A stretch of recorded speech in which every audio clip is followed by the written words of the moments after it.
बढ़ाएं अपना कदम सक्सेस की ओर शिखर करियर इंस्टीट्यूट के साथ। शिखर करियर इंस्टीट्यूट पूर्वी भारत में एकमात्र कोचिंग संस्थान जो एक्सक्लूसिवली है मेडिकल एंट्रेंस एग्जाम के लिए।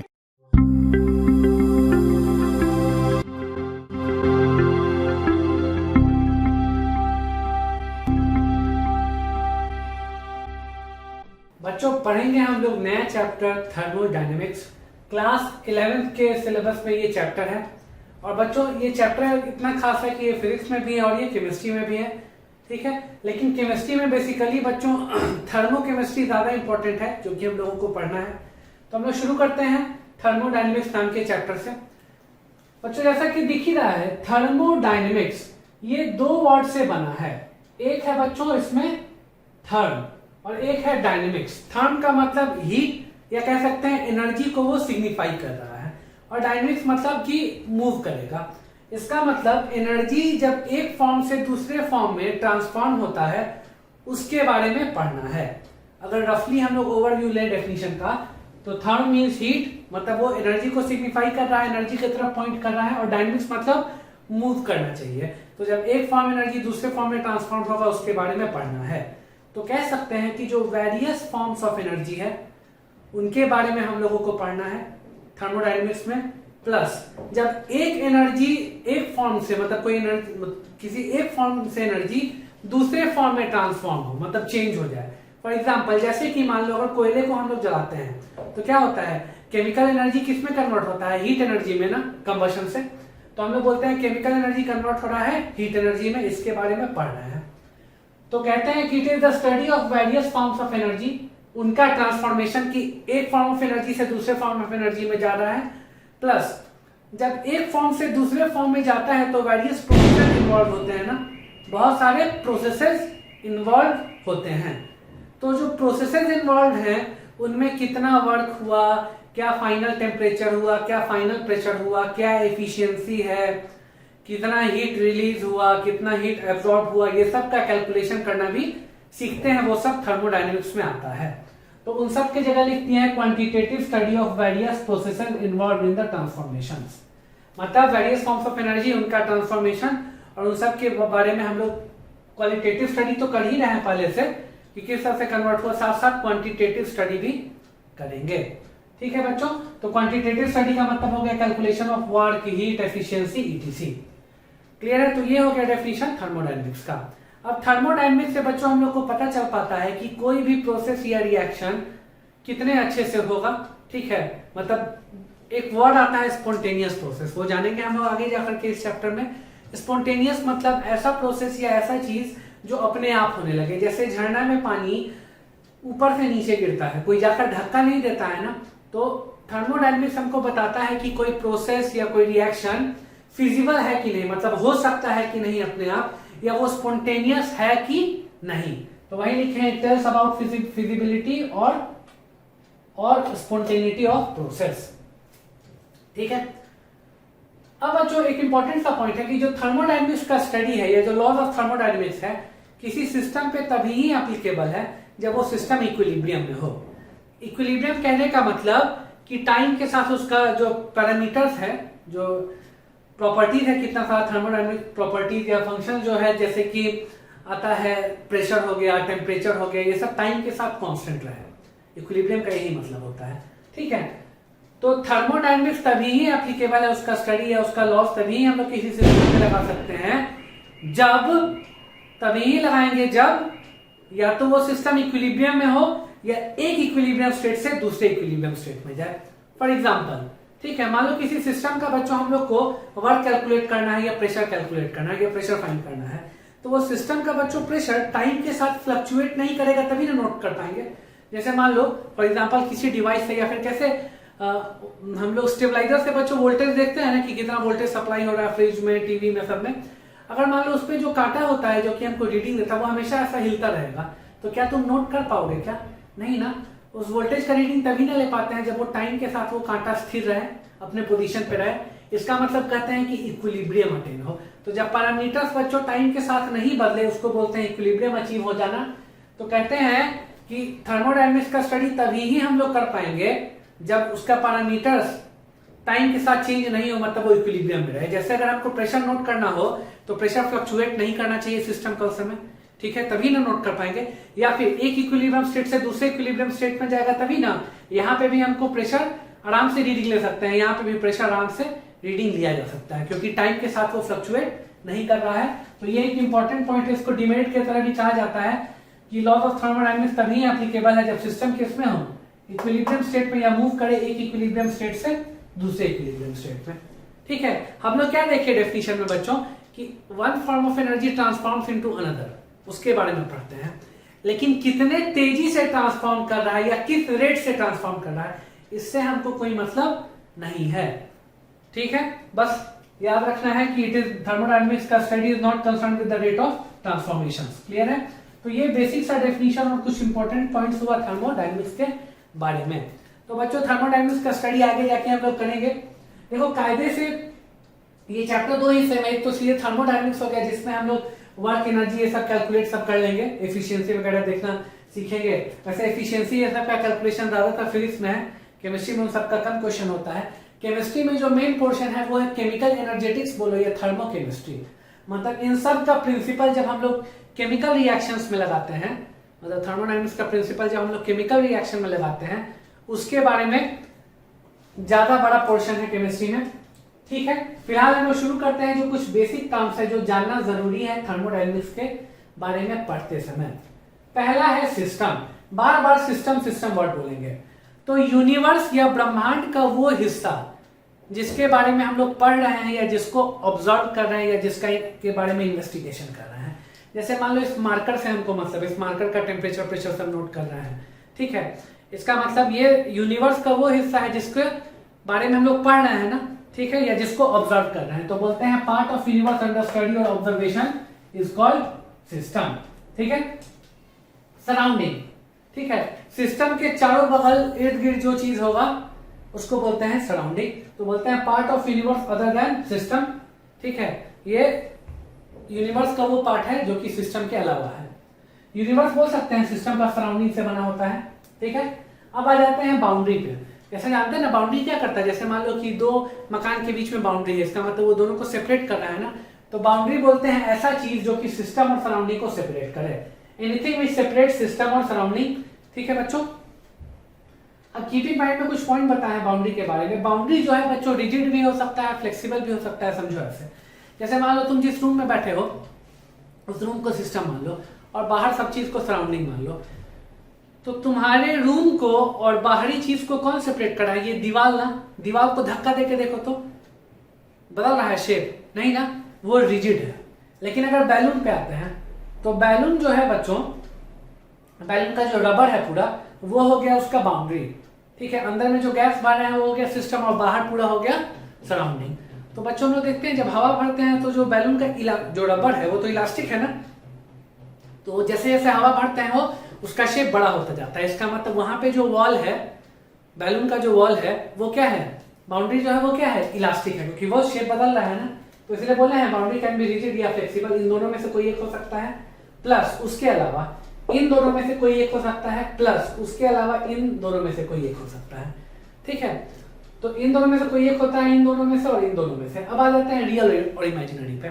जैसे दीवार है, दिख रहा है ना, हम लोग छू सकते हैं, महसूस कर सकते हैं, तो वो रियल है।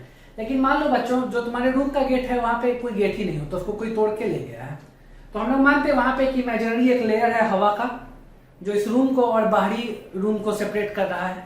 समझ आ रहा है क्या बोल रहे हैं? अगर गेट पे वुडन गेट ना हो करके कुछ नहीं होता तो हम लोग मानते हैं ना कि वहां पे एक हवा का इमेजिनरी लेयर है जो कि इस रूम को और बाहरी रूम को सेपरेट कर रहा है, तो उस समय वो इमेजिनरी वॉल हो जाता है, इमेजिनरी बाउंड्री होता है। तो बाउंड्री रियल भी हो सकता है और इमेजिनरी भी हो सकता है।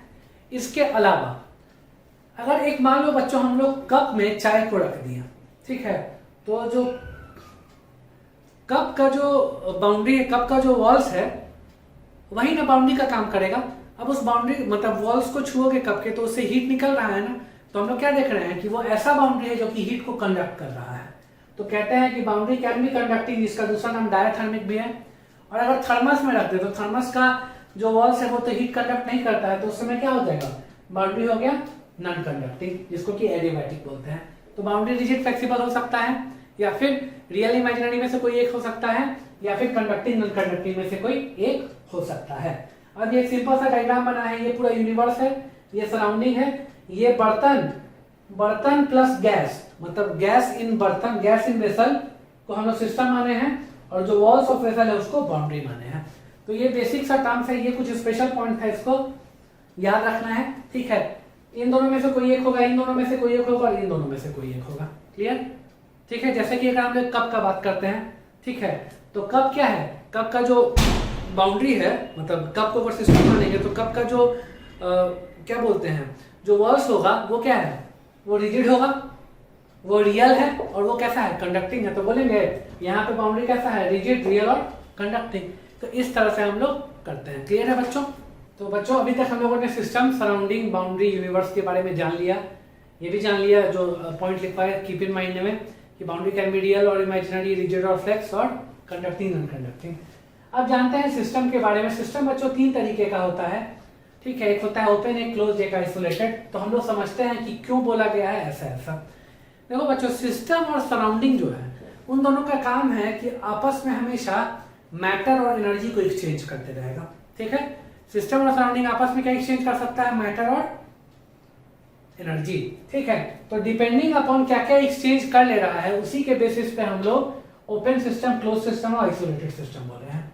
तो ओपन सिस्टम ऐसा सिस्टम है जो कि अपने सराउंडिंग के साथ मैटर भी एक्सचेंज कर सकता है और एनर्जी भी, ठीक है। मैटर एनर्जी जो दोनों एक्सचेंज कर ले उसको बोलते हैं ओपन सिस्टम। क्लोज सिस्टम वो होता है जो केवल एनर्जी करे, और आइसोलेटेड है जो कुछ भी नहीं करे, ना मैटर करे ना एनर्जी करे। तो समझते हैं हम लोग एग्जांपल से। ओपन सिस्टम का अगर बात करते हैं तो मान लो कि एक गर्म चाय का बच्चों कप हो, मतलब या फिर एक बर्तन हो, एक वेसल हो जिसमें कोई हॉट लिक्विड रखा हुआ है। तो हम लोग उस वेसल को इधर उधर थोड़ा सा भी करेंगे तो उसमें से पानी गिर सकता है ना। इसका मतलब कि उसमें से मैटर निकल रहा है, ठीक है, निकल सकता है आराम से। और बच्चों हम लोग को पता है नॉर्मल वेसल है तो उसके जो वॉल्स ऑफ वेसल है उससे हमेशा हीट निकलता रहेगा ना, ऊपर से भी हीट रेडिएट होता रहेगा, हीट हमेशा सब तरफ से निकलता रहेगा। इसका मतलब एनर्जी भी एक्सचेंज कर रहा है ना। तो हम लोग बोल सकते हैं कि अगर कोई एक ओपन वेसल ले ले with hot liquid in it, तो वो कैसा हो जाएगा, वो हो जाएगा ओपन सिस्टम। या फिर बोल सकते हैं एक बर्तन जिसमें रिएक्टेंट्स रखते हैं हम लोग, ठीक है, तो वो भी क्या हो जाएगा, वो भी एक ओपन सिस्टम की तरह बिहेव करेगा। क्यों? क्योंकि वो मास भी एक्सचेंज कर ले रहा है और एनर्जी भी एक्सचेंज कर रहा है। आ जाते हैं हम लोग क्लोज सिस्टम पे, ठीक है। तो ऐसा सिस्टम जो केवल एनर्जी एक्सचेंज करे एंड नॉट मैटर। तो लिखा हुआ system which can exchange only energy and not matter with the surroundings. अगर पूरी तरह से क्लोज वेसल हो, ठीक है, पूरी तरह से बच्चों क्लोज वेसल हो, उसमें लिक्विड रखा रहा है, हॉट लिक्विड, इसका मतलब वहां से उसमें तो लिक्विड मैटर तो नहीं निकल सकता है। बस क्या होगा, उसके वॉल से हमेशा एनर्जी निकलता रहेगा, हीट एनर्जी निकलता रहेगा। तो बोलेंगे close vessel with hot liquid in it, ये हो गया क्लोज सिस्टम। अब आ जाते हैं आइसोलेटेड सिस्टम पे। जैसे कि थर्मस फ्लास्क का बात करते हैं, तो ना ही वो उसमें से मैटर निकल सकता है, ना ही मास निकल सकता है, ना ही वो हीट एनर्जी निकालने देता है ना। तो वो कैसा सिस्टम हो गया, वो हो गया आइसोलेटेड सिस्टम। लेकिन खुद से सोचो बच्चों, अगर चाय को हम रख दे थर्मस फ्लास्क में, तो चाय कितनी देर ठंडा रहेगा, 2 घंटा, सॉरी चाय कितनी देर गर्म रहेगा, 2 घंटा, 3 घंटा, 4 घंटा। ऐसा नहीं कि 5 दिन तक चाय गर्म रहा। हम लोगों को क्या दिखा कि कुछ समय के बाद थर्मस फ्लास्क में भी चीज वो हीट उसका कम हो रहा है, होते होते वो ठंडा हो जा रहा है। इसका मतलब किसी लिमिटेड टाइम इंटरवल के लिए ही थर्मस फ्लास्क क्या है, आइसोलेटेड सिस्टम। मतलब कि अगर आइसोलेटेड सिस्टम का एग्जांपल है, जो भी एग्जांपल लेंगे तो वो हमेशा किसके लिए होगा, लिमिटेड टाइम इंटरवल के लिए। ऐसा बोल सकते हैं कि 10 घंटे के लिए जो थर्मस फ्लास्क है उसको मान लेंगे आइसोलेटेड सिस्टम। तो कीप इन माइंड में यही स्पेशल पॉइंट लिखे हैं, thermos flask is an isolated system from for limited time interval only, ठीक है। अगर कोई परफेक्ट एग्जांपल पूछे आइसोलेटेड सिस्टम का तो एक ही है, वो है यूनिवर्स। यूनिवर्स को ही अगर हम लोग सिस्टम मान लें, तो अब यूनिवर्स को ही मान ली तब तो कुछ सराउंडिंग बचेगा ही नहीं। तो बोलेंगे ना यूनिवर्स ना किसी के साथ मैटर एक्सचेंज कर रहा है, ना ही एनर्जी, इसीलिए universe is perfect example of isolated system. अब बच्चों बारी बारी से हम लोग कुछ कुछ छोटे छोटे और इंपॉर्टेंट पॉइंट्स पढ़ते जाएंगे। जैसे कि पढ़ेंगे अभी हम लोग इंटेंसिव एक्सटेंसिव प्रॉपर्टी, इसके बाद पढ़ेंगे हम लोग स्टेट वेरिएबल, पास्ट वेरिएबल। तो हम लोग समझते हैं कि क्या होता है इंटेंसिव एंड एक्सटेंसिव प्रॉपर्टीज। एक होता है बच्चों एक्सटेंसिव प्रॉपर्टी, एक होता है इंटेंसिव प्रॉपर्टीज। तो हम लोग समझते हैं एग्जांपल से बच्चों।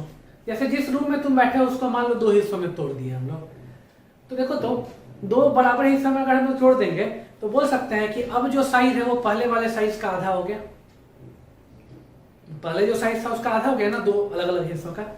बोलेंगे दोनों हिस्सों का जो वॉल्यूम है वो पहले वाले वॉल्यूम का, पहले अगर वॉल्यूम v था रूम का और अब आधा टुकड़ा कर दिए तो वो क्या हो गया v/2। मतलब दिख रहा है साइज ऑफ सिस्टम जैसे ही छोटा किए तो वॉल्यूम क्या हो गया, वॉल्यूम ही छोटा हो गया ना। पहले v था जब साइज बड़ा था और जैसे ही हम लोग साइज छोटा किए तो वॉल्यूम कितना हो गया v/2 ना। मतलब वॉल्यूम कैसा प्रॉपर्टी दिख रहा है जो कि साइज ऑफ सिस्टम पे डिपेंड कर रहा है। साइज अगर घटा तो वॉल्यूम भी घट गया, साइज बढ़ा तो वॉल्यूम भी बढ़ गया। तो ऐसा प्रॉपर्टी जो कि amount of matter in the system या साइज ऑफ द सिस्टम पे डिपेंड करे उसको बोलेंगे एक्सटेंसिव प्रॉपर्टीज। समझ आया क्या बोल रहे हैं? रूम को आधा हम लोग तोड़ दिए आधे आधे हिस्सों में तो वॉल्यूम उसका क्या हो गया, आधा आधा हो गया ना। इसका मतलब वॉल्यूम ऐसा प्रॉपर्टी है जो कि साइज के साथ या अमाउंट ऑफ मैटर के साथ चेंज हो रहा है, क्लियर, डिपेंड कर रहा है, उसको बोलते हैं एक्सटेंसिव प्रॉपर्टीज। दूसरा होता है इंटेंसिव प्रॉपर्टी। जैसे बच्चों रूम का टेम्परेचर T है, रूम को 2 हिस्सों में बांट दिए तभी टेम्परेचर क्या रहेगा, T ही रहेगा ना। मतलब दिख रहा है साइज हम लोग चेंज भी किए या अमाउंट ऑफ मैटर चेंज भी किए तो टेम्परेचर बदला क्या, रूम का नहीं ना। तो वही चीज बता रहे हैं, ऐसा प्रॉपर्टी जो अमाउंट ऑफ मैटर या साइज ऑफ सिस्टम पे डिपेंड नहीं करे that is called intensive property, और जो डिपेंड करे उसको बोलेंगे एक्सटेंसिव प्रॉपर्टी। ठीक है, अब ध्यान से देखो 2 हिस्सों में हम लोग बांट दिए, इसका वॉल्यूम v/2 और इसका वॉल्यूम v/2। ठीक है, तो पूरे रूम का वॉल्यूम कैसे आया, v/2 प्लस v/2 करके ना। मतलब दोनों को हम लोग को जोड़ना पड़ा ना। ठीक है, तो हम लोग बोलते हैं कि जो एक्सटेंसिव प्रॉपर्टीज है वो एडिटिव होते हैं, मतलब उनको जोड़ते हैं हम लोग। v/2 प्लस v/2 तब पूरे रूम का आया हमको वॉल्यूम v। लेकिन टेम्परेचर का बात करें, आधे हिस्से का टेम्परेचर T, दूसरे आधे हिस्से का टेम्परेचर भी T, पूरे रूम का भी टेम्परेचर क्या है, T ना। हमने वैसा नहीं ना किया कि T प्लस T बराबर 2T हो गया पूरे रूम का टेम्परेचर। समझ आ रहा है क्या बोल रहे हैं? जो एक्सटेंसिव प्रॉपर्टी है उसको जोड़ करके पूरे सिस्टम का हम लोग ले आए, मतलब उनको जोड़ सकते हैं, दे आर एडिटिव। दिखा ना, v/2 प्लस v/2 किए तब पूरे रूम का वॉल्यूम आया v। लेकिन रूम के आधे हिस्से का टेम्परेचर T है, दूसरे आधे हिस्से का टेम्परेचर T है, तो दोनों को जोड़ के पूरे रूम का टेम्परेचर 2T नहीं बोल रहा है, वो T ही है। तो बोलते हैं कि ये जो है ये एडिटिव होता है और ये एडिटिव नहीं होता है। अब आ जाते हैं एग्जांपल्स पे। तो mass, moles, volume, enthalpy, internal energy, entropy, heat capacity, ETC, ये सब क्या है, सब का सब एक्सटेंसिव है। ठीक है, और आ जाते हैं हम लोग इंटेंसिव प्रॉपर्टी पे। तो temperature, pressure, density, molarity, boiling point, melting point, specific heat capacity. देखो जिस भी प्रॉपर्टी के आगे स्पेसिफिक लगता जाए वो सब, जैसे हीट कैपेसिटी एक्सटेंसिव है तो स्पेसिफिक हीट कैपेसिटी इंटेंसिव हो गया, इंथैल्पी एक्सटेंसिव है तो specific enthalpy intensive, refractive index, vapour pressure, surface tension, viscosity, EMF, etc. ठीक है, जैसे तुमसे कोई पूछेगा मोलैरिटी एक्सटेंसिव की इंटेंसिव, तो खुद से सोचो 2 मोलर हम लोग एसिड इस छोटे से डिब्बे में भी ले सकते हैं और एक बड़े से कंटेनर में भी 2 मोलर बना सकते हैं। तो कैसा हो गया, साइज पे डिपेंड नहीं कर रहा है, तो वो हो गया इंटेंसिव। अब कीप इन माइंड में बड़ा अच्छा एक पॉइंट बता रहे हैं कि अगर 2 एक्सटेंसिव प्रॉपर्टी का रेशियो ले ले तो वो हमेशा इंटेंसिव होता है। ठीक है, तो लिख रहे हैं एक्सटेंसिव बाय एक्सटेंसिव हमेशा इंटेंसिव होता है। कॉमन एग्जांपल डेंसिटी, डेंसिटी होता है ना मास बाय वॉल्यूम, मास भी एक्सटेंसिव, वॉल्यूम भी एक्सटेंसिव, लेकिन डेंसिटी क्या है, इंटेंसिव। मोलैरिटी होता है ना moles of solute by volume of solution in litre, ये भी एक्सटेंसिव, ये भी एक्सटेंसिव, लेकिन ये इंटेंसिव। स्पेसिफिक हीट कैपेसिटी, देखो हीट कैपेसिटी एक्सटेंसिव है, मास भी एक्सटेंसिव है, लेकिन जब दोनों को डिवाइड किए तो क्या आ गया, स्पेसिफिक हीट कैपेसिटी जो कि इंटेंसिव है। तो ये इंपॉर्टेंट पॉइंट है, याद रखोगे। और एडिटिव नॉन एडिटिव वाला भी पॉइंट याद रखना है। अब हम लोग इसके बाद स्टेट वेरिएबल्स, पाथ वेरिएबल्स पढ़ते हैं। ठीक है,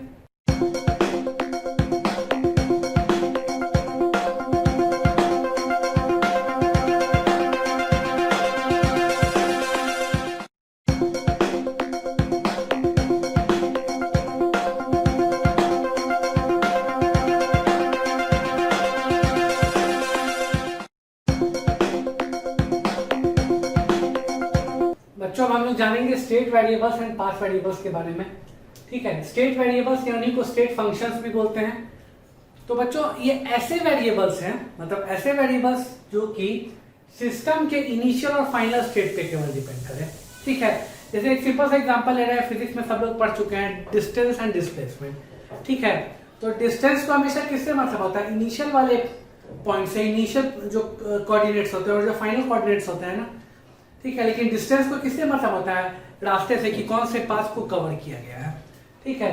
तो स्टेट वेरिएबल्स ऐसे वेरिएबल्स या ऐसे फंक्शंस हैं जो कि केवल इनिशियल और फाइनल स्टेट्स ऑफ सिस्टम पे डिपेंड करते हैं। इनको कोई मतलब नहीं है कि कौन से रास्ते से, कौन सा मतलब कि प्रोसेस किस रास्ते से हुआ है। तो ये इंडिपेंडेंट है, independent of path followed by the system, ठीक है। ये जितने भी स्टेट वेरिएबल्स हैं ये हमेशा स्टेट ऑफ सिस्टम बताते हैं कि सिस्टम का उस समय, जैसे एग्जांपल है, अगर मान लो लिखा रहेगा P1, T1, V1, इसका मतलब क्या है कि सिस्टम का कंडीशन 1 में या स्टेट 1 में क्या प्रेशर है, क्या वॉल्यूम है, क्या टेम्परेचर है। तो ये स्टेट या कंडीशन ऑफ सिस्टम बताते हैं। ये केवल इनिशियल और फाइनल पॉइंट्स ऑफ सिस्टम पे डिपेंड करते हैं, फाइनल स्टेट्स पे डिपेंड करता है, इंडिपेंडेंट होते हैं पाथ के, इसीलिए इनका नाम पॉइंट फंक्शंस भी है। क्यों? क्योंकि ये केवल इनिशियल और फाइनल पॉइंट्स पे डिपेंड कर रहा है ना। एग्जांपल है temperature, pressure, volume, internal energy, enthalpy, entropy, gives free energy, etc. ये सब क्या है? ये सब का सब बच्चों स्टेट वेरिएबल या स्टेट फंक्शन है, या पॉइंट फंक्शन भी कह सकते हैं। अब आ जाते हैं पाथ फंक्शन या पाथ वेरिएबल्स पे। तो ये ऐसे वेरिएबल्स हैं जो कि डिपेंड करते हैं कि कौन सा रास्ता सिस्टम लिया है, ठीक है। अलग अलग रास्ते में इनका वैल्यू अलग अलग होगा, जैसे कि वर्क हो गया, हीट हो गया, हीट कैपेसिटी हो गया। क्लियर है? इतना कुछ समझ गए? अब आ जाते हैं हम लोग पढ़ेंगे कि what are the modes of energy exchange. Energy exchange बोल रहे हैं, इसका मतलब किसके लिए एनर्जी एक्सचेंज? सिस्टम और सराउंडिंग के बीच में एनर्जी जो एक्सचेंज हो रहा है, ठीक है, कि सिस्टम और सराउंडिंग के बीच में कितना एनर्जी एक्सचेंज हो रहा है और कैसे कैसे होता है, उसका क्या क्या मोड है। तो बच्चों इसका दो मोड है जिससे सिस्टम और सराउंडिंग आपस में एक दूसरे के बीच में एनर्जी एक्सचेंज कर सकता है। एक है हीट, दूसरा है वर्क। याद रखना है, यही दो मोड है जिससे एनर्जी एक्सचेंज होता है। एक हीट होता है, दूसरा वर्क होता है। हीट को बच्चों हम लोग कैपिटल क्यू या स्मॉल क्यू से लिखा रहता है, डिपेंडिंग अपॉन कितने बार क्वेश्चन में कैपिटल क्यू भी लिख देगा, कितने बार स्मॉल क्यू भी लिख देगा। तो बोलते हैं बच्चों, हीट को डिफाइन करना हो तो बोलते हैं ये वो एनर्जी एक्सचेंज है बिटवीन सिस्टम और सराउंडिंग जो कि टेम्परेचर डिफरेंस की वजह से होता है। टेम्परेचर डिफरेंस की वजह से अगर हीट एक्सचेंज हो, सॉरी टेम्परेचर डिफरेंस की वजह से अगर एनर्जी एक्सचेंज हो सिस्टम और सराउंडिंग के बीच में, तो उसको हीट कहते हैं, ठीक है। तो हीट कैसा हो गया? Heat it is the energy exchange between system and surrounding due to temperature difference. Unit क्या हो जाता है? Joule, calorie. जूल ऐसा यूनिट है, हम लोग जानते हैं 1 कैलोरी बराबर क्या होता है? लगभग 4.2 जूल, और एग्जैक्ट चाहे तो 4.182 जूल। अब आ जाते हैं साइन कन्वेंशन पे कि क्या साइन है, कि कब हम लोग Q को पॉजिटिव लेते हैं, कब Q को निगेटिव लेते हैं, ठीक है। तो बच्चों अगर हीट फ्लो करे इन द सिस्टम, या सिस्टम अगर हीट एब्जॉर्ब करे, मतलब बाहर कहीं से सिस्टम हीट ले या सिस्टम के अंदर हीट जा रहा है, एक ही बात हुआ।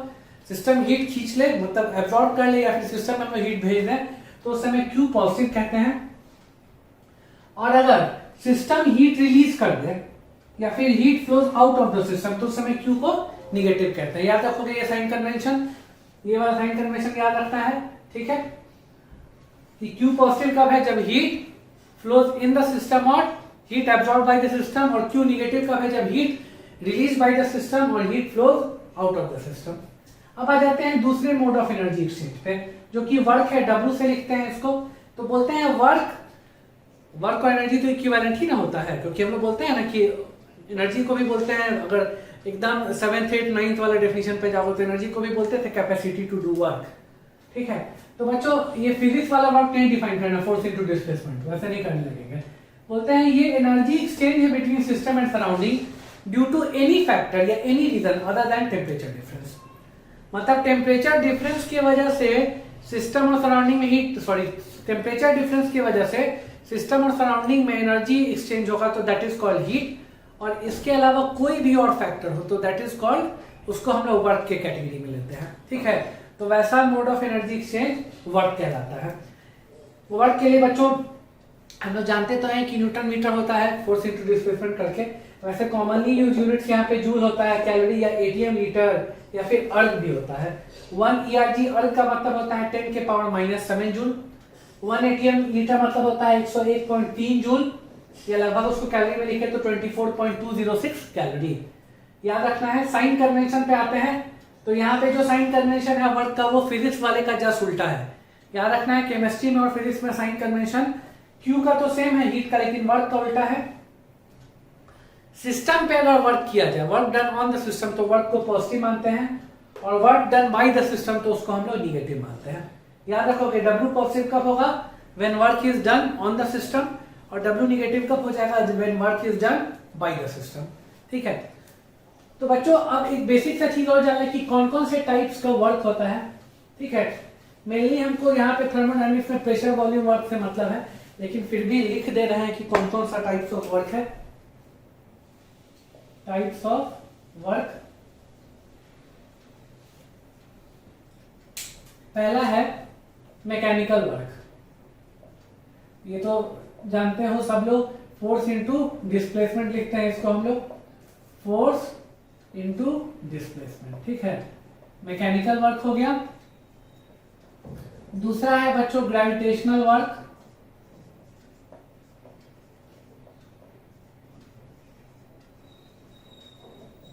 जो कि लिखते हैं ना mgh के बराबर। अगर कोई m मास को हम लोग h हाइट तक लेके गए तो कितना वर्क होगा उसमें, mg उसका वेट इनटू जो हाइट है h। तीसरा है बच्चों इलेक्ट्रिकल वर्क। ठीक है, तो इलेक्ट्रिकल वर्क को हम लोग लिखते हैं हमेशा चार्ज इनटू पोटेंशियल डिफरेंस।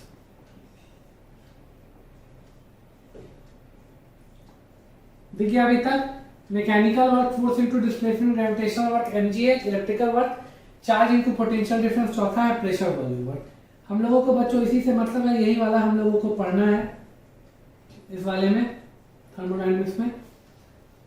अगर मान लो कि कोई सिस्टम एक्सपैंड कर गया, ठीक है, मतलब P प्रेशर है एक्सटर्नल प्रेशर और चेंज इन वॉल्यूम dV हो गया, तो बोलेंगे माइनस P dV।